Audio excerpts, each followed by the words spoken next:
जय हिंद, नमस्कार दोस्तों। आशा करती हूँ आप सभी अच्छे होंगे, मंगलमय होंगे, आपका समय अच्छा कट रहा होगा। आज बात करते हैं सूर्य मकर राशि से निकलकर कुंभ राशि में प्रवेश करने जा रहे हैं। भारत के लिए क्या महत्व रहेगा इसका? यह शाम को 9:56 पर सूर्य रात को कर रहे हैं, तो इसका खास महत्व है, क्योंकि जब भी रात को कोई ग्रह दूसरी राशि में प्रवेश करता है तो उसका कहीं ना कहीं नेगेटिव इफेक्ट देखने को मिलता है। केतु के नक्षत्र पर जा रहे हैं तो इसका अलग से प्रभाव है, तो हम लोगों का इस विषय पर चर्चा करना जरूरी बनता है। इसके अच्छे और बुरे परिणाम हमारे सामने देखने को मिलेंगे। जैसे कि राजनीति में तो हम देख ही चुके हैं कि राजनीति में किस तरह से उथल देखने को मिलेगी हमें, और आने वाले समय में भी बहुत सारे बदलाव, मंत्रिमंडल में बदलाव आप लोगों के सामने नजर आएंगे। अमेरिका, खास तौर से अमेरिका, मोदी जी हमारे देश के प्रधानमंत्री अमेरिका दौरे पर हैं, और उस दौरे पर खास तौर से बात करना हमारा बनता है, क्योंकि यह समय हमारे लिए कुछ ठीक नहीं है। क्योंकि कहीं ना कहीं अ, अमेरिका अगर चार बात अपनी मनवाएगा तो कहीं ना कहीं भारत की एक बात मानेगा। कहीं ना कहीं हमें समझौता करना पड़ेगा। अगर मोदी जी हमारे देश के प्रधानमंत्री अगर अपनी बात पर अड़ जाते हैं तो हमारे लिए फायदेमंद रहेगा। कहीं ना कहीं ग्रह नक्षत्र इस तरह से दिखा रहे हैं कि हमें अपनी बात मनवाने के लिए बहुत ज़्यादा संघर्ष करना पड़ेगा।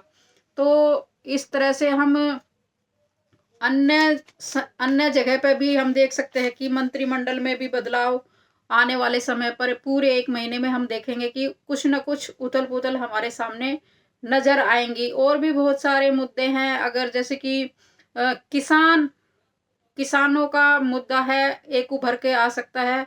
अगर किसानों ने कोई भी छोटा सा आंदोलन शुरू किया तो वह बहुत बड़ा आंदोलन के रूप में उभर उभर कर सामने आ जाएगा। तो इस तरह से, और एक ऐसी घटना जो मन को दुखी कर दे, कहीं ना कहीं इस तरह की भी आसार नजर आ रहे हैं। कहीं न कहीं या तो नेता के लिए या फिर धार्मिक स्थल को लेकर इस तरह के हमारे सामने ग्रह नक्षत्र के योग दिखा रहे हैं कि कहीं ना कहीं अप्रिय घटना हमारे सामने नजर आने को देखने को मिलेगी। मणिपुर में खास तौर से बहुत ज्यादा उथल पुथल होने की संभावना है। तो हमारे लिए सोचने समझने की जरूरत है, और मणिपुर वासियों के लिए खास तौर से अपने आप को बचाने की जरूरत है। किसी खास मुद्दों में ना पड़े और अपने आप को देश के प्रति समर्पित करें, देश के लिए आगे सोचे, देश के लिए बढ़े। कहीं ना कहीं मणिपुर का मुद्दा भी हमारे सामने परेशान करने वाला नजर आता है। इस पर प्रशासन कुछ ठोस निर्णय लेंगे हमारे सामने देखने को भी मिलेगा। इस समय, आने वाले समय में बीमारी को लेकर भी जो वायरस है वो कहीं ना कहीं फिर दोबारा से हावी होता हुआ नजर आएगा। जो एक वायरस निकल के आ रहा है, उसके बहुत सारे और केस हमारे सामने आएंगे। हमें ज़्यादा घबराने की ज़रूरत नहीं है, क्योंकि जो ग्रह नक्षत्र हैं इस तरह का योग दिखा रहे हैं। हमें संयम रखने की ज़्यादा ज़रूरत है, पैनिक होने की ज़रूरत नहीं है। क्योंकि उतार चढ़ाव जब भी इस तरह का समय आता है तो हमें पैनिक ना होके संयम से काम लेते हुए, अपना धैर्य रखते हुए आगे बढ़ें। क्योंकि कहीं ना कहीं समय ऊपर जाता है, कभी नीचे आ जाता है, कभी दुख है, कभी सुख है। तो इस तरह से जीवन यापन हमारे सामने देखने को मिलता है।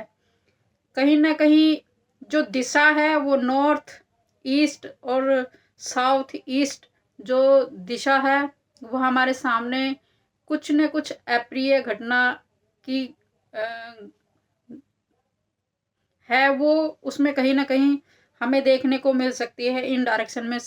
खास तौर से केरल केरल में कोई घटना जो कि बहुत बड़ा मुद्दा, बाद में बहुत बड़ा मुद्दा बन जाएगा। कोई अप्रिय घटना हमारे सामने आ सकती है, और कोई भी बड़ा आंदोलन इस समय पर 1 महीने के अंदर हमें देखने को मिलेगा ही मिलेगा, क्योंकि इस तरह के ग्रह नक्षत्र योग जब हमारे सामने देखने को मिलते हैं तो इस तरह से कोई ना कोई आंदोलन, जैसे कि ग्रह नक्षत्र अपना काम करते रहते हैं और हर किसी के जीवन में उसका कुछ अच्छा प्रभाव होता है, जिसके जैसे ग्रह नक्षत्र होते हैं, कुछ पॉजिटिव होते हैं, कुछ नेगेटिव होते हैं, तो हमारे जीवन में इस तरह से प्रभाव नज़र आते हैं। तो आशा करती हूँ कि मेरी बात आपको अच्छी लगी होगी और उससे सतर्क रहेंगे और आने वाले समय में अपने